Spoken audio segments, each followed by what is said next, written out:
Hello students, welcome to M Chemistry. Today we will discuss about transannular reaction. It is the topic of stereochemistry. So let's start our topic. So the definition of transannular reaction is defined as those reactions which leads to the formation of a covalent bond between atoms on opposite side of the ring. Okay, or we can say that atoms which are sufficiently close across the ring can approach each other to participate in mutual physical and chemical interactions. Such interactions are known as transannular reactions. So we can understand this through an example, which is the first reactions examined was the annulation of simplest substrate is. वो जो simplest substrate है जो इस reaction में first time use हुआ वो ये है और इसका नाम है 5-मिथाइलिन साइक्लोऑक्टेनॉन। अब हम इसकी जो रिएक्शन करवाते हैं वो स्मारियम आयोडाइड की प्रेजेंस में करवाते हैं, जो एजा इसको कैगन्स रिएजेंट भी बोलते हैं। और यहाँ पर इसकी एक खास प्रॉपर्टी है कि ये 1 इलेक्ट्रॉन रिड्यूसिंग एजेंट होता है। ओके, और यहाँ पर जो HMP हमने लिया है ये एज अ कोसोल्वेंट यूज़ होता है। THF है, ये रेडिकल इंटरमीडिएट के फॉर्मेशन करता है। ओके, सो यहाँ पर इस रिएक्शन के अंदर रैपिड रिडक्शन होती है कीटोन की, जो किस में चेंज हो जाती है कीटाइल रेडिकल अनायन में। अब देखिए यहाँ पे ये जो स्मारियम आयोडाइड है, स्मारियम आयोडाइड यहाँ पर जब अटैक करेगा तो यहाँ पर एक रेडिकल की फॉर्मेशन हो जाएगी इस वाले कार्बन के ऊपर। ओके, और ये यहाँ पर कीटाइल रेडिकल अनायन जनरेट हो जाएगा। नाउ नेक्स्ट स्मारियम आयोडाइड इसमें ऐड होगा तो ये एक एल्काइल वाली पोजीशन पर अटैक करेगा और यहाँ पर ये कार्बन कार्बन के बीच में बॉन्ड की फॉर्मेशन हो जाएगी, जो कि स्मारियम आयोडाइड की वजह से हुई है। इस पूरी रिएक्शन में मेनली जो प्रोसेस चलता है वो रिडक्शन एंड प्रोटोनेशन का होता है और फाइनली हमें जो यील्ड मिलती है वो यहाँ पर अल्कोहल के फॉर्म में मिलती है। अब यहाँ पर ये प्रोटोनेशन हो जाएगा और हमें अल्कोहल मिल जाएगी।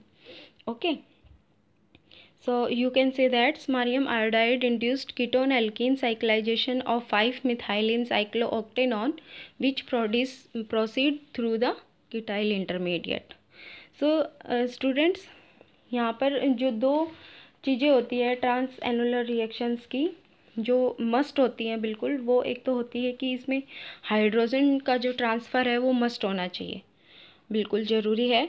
और ये किस पे डिपेंड होती हैं, जो इनका रिंग कॉन्फर्मेशन है वो एग्जैक्ट होना चाहिए। ये दो चीज़ें इनमें बहुत ही नेसेसरी हैं।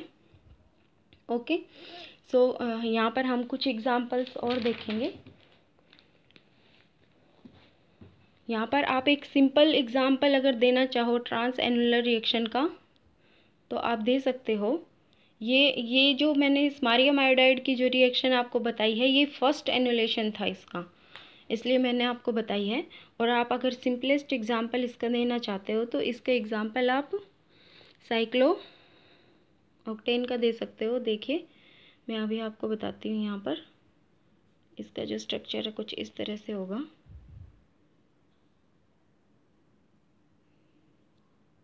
ये दोनों ज्वाइन हो जाएंगे और यहाँ पर ये डबल बॉन्ड ऑक्सीजन, ये स्ट्रक्चर है।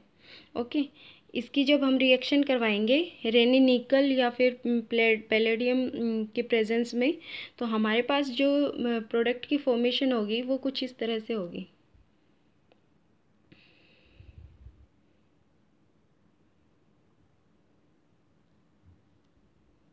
ये इसमें अटैच हो जाएगा और यहाँ पर जो हमें मिलेगा वो अल्कोहल मिलेगा। इसके हमें 2 प्रोडक्ट मिलेंगे, एक जो दूसरा प्रोडक्ट मिलेगा वो सेम होगा इसके जैसा। तो ये भी एग्जांपल आप दे सकते हो ट्रांस एनुलर रिएक्शंस का। ओके, ना अब हम देखेंगे कि ट्रांस एनुलर रिएक्शन में क्या क्या चीज़ें अफेक्ट करती हैं, जैसे मिथाइल का सब्स्टिट्यूशन है, वो सब हम देखेंगे। सो ट्रांस एनुलर जो रिएक्शंस होती हैं वो 2 जो इसकी प्रॉपर्टीज़ थी वो मैंने आपको बता दी है। सो अब हम एग्जांपल लेंगे 5,5,8,8 टेट्रामिथाइल साइक्लोडेकिन का। इसके पास सिस ऑक्साइड है, इसको जब हम हाइड्रेटेड करेंगे तो हमारे पास नॉर्मल डाइऑल की फॉर्मेशन हो जाएगी। Okay, and this tetramethyl cyclodecyne also react normally with bromine. जब ये ब्रोमीन के साथ भी रिएक्शन करेगा तो भी हमें डाइब्रोमाइड मिलेगा। Okay, now whereas the unsubstituted cis and trans cyclodecans gives respectively cis and trans 1,6-dibromocyclodecan। सो आप यहाँ पर देख सकते हो ये तो ब्रोमीन के साथ इसके रिएक्शन है। ओके, डाइब्रोमो ये किसके लिए है, सिस एंड ट्रांस के लिए है, और ये सिस ऑक्साइड के लिए है। ओके, तो यहाँ पर जो 1 and 3 है,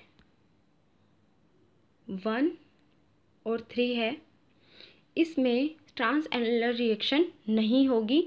क्यों नहीं होगी? क्योंकि इसमें जो मिथाइल सब्स्टिट्यूएंट है वो रिंग को ट्विस्ट कर देगा।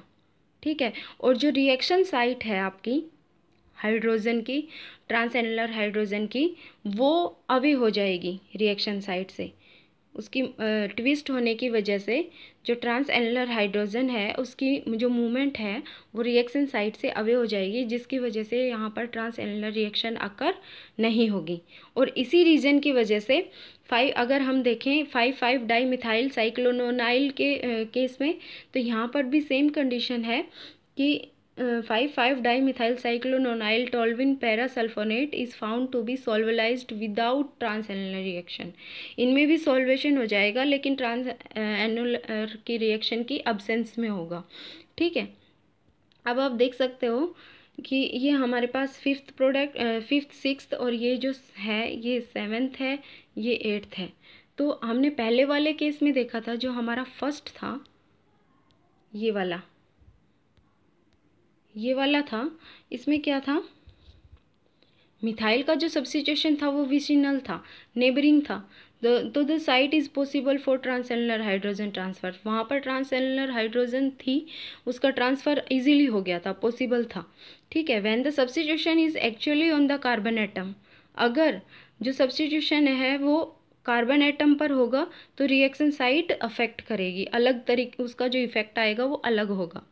ठीक है, द सिस टर्शरी ब्यूटाइल साइक्लोऑक्टाइल टोल्विन पैरासल्फोनेट, ये 5 वाला आपका जो 5 वाला है, इसमें क्या होगा,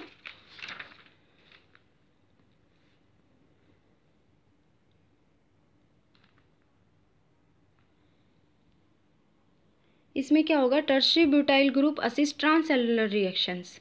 यहाँ पर ट्रांसएनुलर रिएक्शन असिस्ट हो जाएगी so that the solvolysis is obtained in high yield. तो आपको किसकी फॉर्मेशन क्या मिलेगी, हाई यील्ड मिलेगी आपको।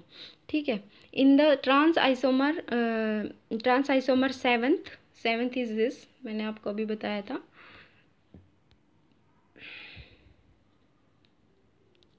ये है 7th एंड ये है 8th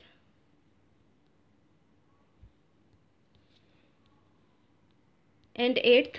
On the other hand, the alkyl group prevents reward transfer of a transannular hydrogen so that it gives mainly the normal product of the 1,2 elimination reaction.